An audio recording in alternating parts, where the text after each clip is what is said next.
ఓం శాంతి. అందరికీ శుభాభినందనలు. ఈ ఛానల్ మీరు ఆదరిస్తున్నందుకు చాలా సంతోషం.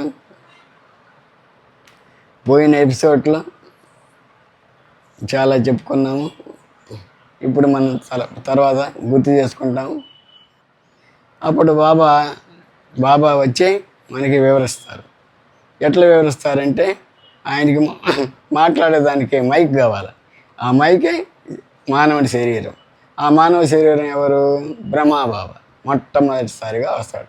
బ్రహ్మబాబా ఇంతకుముందు లక్ష్మీనారాయణని పూజించేవాళ్ళు. శివబాబా వచ్చిన తర్వాత ఏం చెప్పాడు? బ్రహ్మబాబాకు నువ్వే విష్ణువి, నువ్వే లక్ష్మీనారాయణుడివి, నీవే నారాయణుడివి, నీ తోడు రాధ ఉంది కదా, ఆమె లక్ష్మీదేవి అని చెప్పారు. అయితే అందరూ నమ్మాలా? మనం చూడలేదు కదా. ఎవరు చెప్పారు? సాధు సజ్జనులు ఎవరు చెప్పలే. సుందర చైతన్యం చెప్పలే, గణపతి సత్యనారాయణ చెప్పలే, తర్వాత విద్యాప్రకాశానంద గారు చెప్పలే. అంటే ఏంది? సాకార లోకంలో ఉండేవాళ్ళు ఎవరు చెప్పలే. చెప్పుంటే అది అబద్ధం కావచ్చు, నిజం కావచ్చు. మనకి ఎవరు? శివబాబాయే చెప్పారు. బ్రహ్మబాబాలు వచ్చి శివబాబాయే చెప్పారు కాబట్టి నమ్మాల్సిందే. కాబట్టి ఈ లక్ష్మీనారాయణులు మొట్టమొదటి బ్రహ్మబాబా నువ్వే నారాయణుడివి పదే చెప్పారు.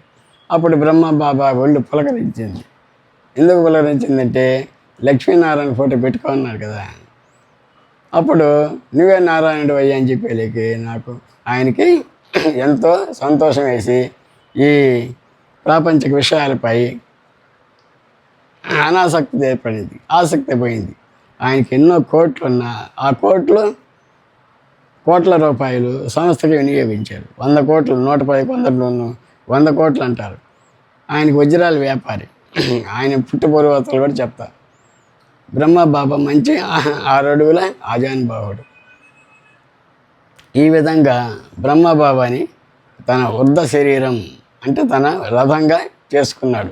భక్తి మార్గంలో ఏంది? శివుడికి ఎద్దు ఉంది, ఎద్దు మీద ఊరేగుతాడు అంటారు. ఆ ఎద్దే శివబాబాయి మనకి ఈ విధంగా వచ్చి చెప్పారు. అంటే ఏంది? తన రథము బ్రహ్మబాబా, భక్తి మార్గంలో నంది అని చెప్పారు. భక్తి మార్గంలో అంటే ఆటోపాన్నే మనం గౌరవిస్తాం. జ్ఞానంలో అంత ఉండదు. కాబట్టి మీరందరూ అర్థం చేసుకోవాలి, బాగా అర్థం చేసుకోవాలి, సూక్ష్మంగా అర్థం చేసుకోవాలి. ఇది జ్ఞాన విషయం కాబట్టి మీరు జ్ఞానవంతులుగా ఉండి ఆ జ్ఞాన జ్ఞానాన్ని విని మీరు తరించుకోక. కాబట్టి ఈ బ్రహ్మబాబా నారాయణుడు కాబట్టి, అంటే లక్ష్మీనారాయణ వాడుతూ ఉంటాం. అంటే బాబా నారాయణకి పక్కనే లక్ష్మి ఉంటుంది. లక్ష్మి ఎవరు? సాక్షాత్తు రాధగా పేరుపడిన మమ్మ. అంటే మమ్మ తర్వాత అంటారు అక్కడ ఉండే అక్కాయిలు అన్నయ్యలు. మమ్మ అంటే అమ్మే, అది కదా. ఈ మమ్మే సత్యయుగంలో లక్ష్మిగా మారుతుంది. కాబట్టి దీనికి ఇంకా వివరంగా బాగా చెప్తాను.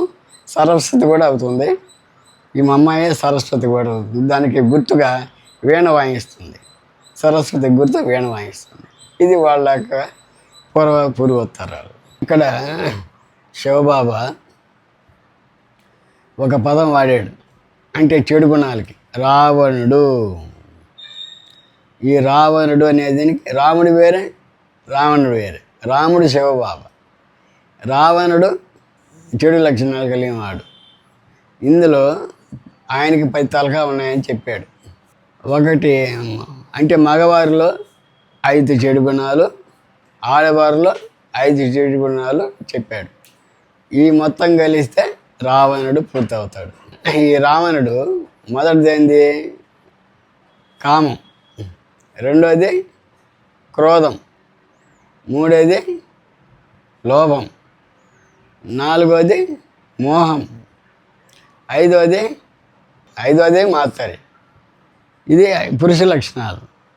మరలా స్త్రీ లక్షణాలు ఉన్నాయి. అసూయ అంటే ఇప్పుడు ఒక చిన్న ఉద్యోగం ఉన్నాడు, పెద్ద అధికారి ఉన్నాడు. పెద్ద అధికారికి ఈయన సపోర్ట్ చేస్తూ ఉండడం, అందరికంటే ఇతనే ఆయన సేవలు చేయడం ఎక్కువగా. అంటే తన సంతోషానికి, తన పెంపొందడానికి ఈయనతో బాగా చేయొచ్చు, ఈయనకి ఇవి ఇవ్వాలి, అవి ఇవ్వాలి, నేను బాగా వృద్ధిలోకి రావాలి, అందరికంటే నేను ఆయన దృష్టిలో నేను బాగుండాలి అని చెప్పడం. ఆ మాత్రం అనగా ఎదుటి వ్యక్తి అంటే పక్కింటి వాడు కారు కొనడం, ఆ కారు కొన్నాడని చెప్పి ఈయన దానికంటే ఎక్కువ విలువైన కారు కొనడం. ఈయన 10 లక్షలు కొన్నాడంటే నేను 20 లక్షలకు కొన్నాను అనేది అహంకారాన్ని చాటుకోవడం. తర్వాత ఈర్ష్య, ఎదుటివారు ఏదో కొన్నారు అనేదానికి, ఇప్పుడు కారు కొన్నారు, ఆ కారు కొన్నందుకు బాధపడరు. అది నేను కొనలేదే, వాళ్ళు కొంటున్నారే అని బాధపడ్డం. 4వది ఆలస్యం, ఆలస్యంగా నిద్రపోవడం, ఆలస్యంగా పనులు చేయడం, ఆలస్యంగా ఆఫీస్కి రావడం, ఇదంతా 4వది. అంటే కరెక్ట్గా టైంకి రావాలి కదా అది. కాబట్టి 4వది ఆలస్యం. 5వది అతిగా నిద్రపోవడం. 5వది అతిగా నిద్రపోవడం. అతిగా నిద్రపోవడం అంటే స్కూల్కి 8 గంటలకు పోవాల్సింది 10 గంటలకు పోవడం, ఇది కూడా తప్పే కదా అది. కాబట్టి 5 లక్షణాలు స్త్రీ లక్షణాలు. అంటే రాముడు ఎలా ఉండేటంటే 5 లక్షణాలు, అంటే దానికి తలకాయలు చూపించారు భక్తి మార్గంలో, 10 తలకాయలు. ఒకటి 5 లక్షణాలు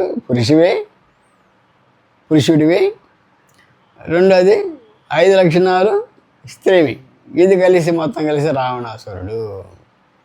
ఇది శివబాబా చెప్పింది. కానీ ఆయన భక్తి మార్గంలో ఏంది రావణాసురుడు ఉన్నాడు, ఆయనకి 10 తలకాయలు ఉన్నాయి అని చెప్పడం. అంటే భక్తి మార్గం ఆటోపంగా చెప్పాలి కదా, అప్పుడు కదా వింటారు ప్రజలు. ఇదంతా జ్ఞాన మార్గంలో ఈ విధంగా చెప్పారు. కొంగ హంస. కొంగ అంటే జ్ఞానం రావడం, ఈ ఓంశాంతి జ్ఞానం రావడం హంస. ఓంశాంతి జ్ఞానంలో రాకపోవడం కొంగ. భార్యాభర్తలు ఉంటే ఒకరు కొంగ, ఒకరు హంసగా ఉంటారు. కొందరు హంస, ఇద్దరు హంసలుగా ఉంటారు, అంటే ఇద్దరు జ్ఞానంలో వస్తారు. కొందరు ఆడవారు వస్తే కొందరు మగవారు వస్తారు. ఇది డిఫరెన్స్గా ఉన్నప్పుడు కుటుంబంలో చేకాకులు వస్తాయి. నాకు కూడా చేకాకులు వచ్చాయి. ఇప్పుడు కూడా వాటి ప్రభావం నా మీద పడతా ఉంది. అయినా భగవంతుని స్మరిస్తున్నాను. వాళ్ళు వద్దంటారు, నేను కావాలంటాను. కాబట్టి ఒకరు హంస కావాలంటే హంస, వద్దంటే కొంగ. ఆ విధంగా ప్రవర్తిస్తుంటారు. కాబట్టి జ్ఞానంలో ఇద్దరు వచ్చేవాళ్ళు అరుదు, ఒకరు వచ్చేవాళ్ళు క్లిక్ అవుతారు. కొందరు కుటుంబం ఈ జ్ఞానంలో వస్తారు, బ్రాహ్మణ పరివారంలో వస్తారు. ఈ పరివారాన్ని బ్రాహ్మణ పరివారం అంటే బ్రహ్మ సంతతి వారు అంటే బ్రాహ్మణ పరివారం. ఆ బ్రాహ్మణులు వేరే, ఆ బ్రాహ్మణులు కుకవంశాలు, మనము ముఖవంశాలు. ఈ జ్ఞానంలో వచ్చేవాళ్ళు ముఖవంశాలు, ఆ జ్ఞానం వచ్చేవాళ్ళు కుకవంశావళి. కాబట్టి ఈ జ్ఞానంలో కొంగలు హంసలు ఉన్నారు. కాబట్టి ఈ విధంగా కొంగలుగా ఉండడం, సంసారాల్లో బాగలేకపోవడం, కష్టపడడం, ఇదంతా డ్రామాలో ఉంటుంది. డ్రామా గురించి తర్వాత చెప్తాను. ఇదంతా జగన్నాటకం కాబట్టి బాబా దీన్ని డ్రామా అన్నారు. ఆయనకు కూడా ఇంగ్లీష్ వచ్చు శివబాబాకి. సాధ్యవంతంగా గృహస్థంలో ఉండే ఇద్దరు పోవటంలో మంచి ఉన్నది. కాబట్టి అందరూ జ్ఞానంలోకి వస్తే చాలా బాగుంటుంది. అందరూ హంసలు అయితే బాగుంటుంది. కాబట్టి అందరూ హంసలుగా కావాలని మనం కోరుకుంటున్నాం. స్వస్తి. వీడియోని లైక్ చేయండి. ఈ జ్ఞానాన్ని మీ మిత్రులకు పంచేందుకు షేర్ చేయండి. తదుపరి వీడియోల కోసం సబ్స్క్రైబ్ చేయండి.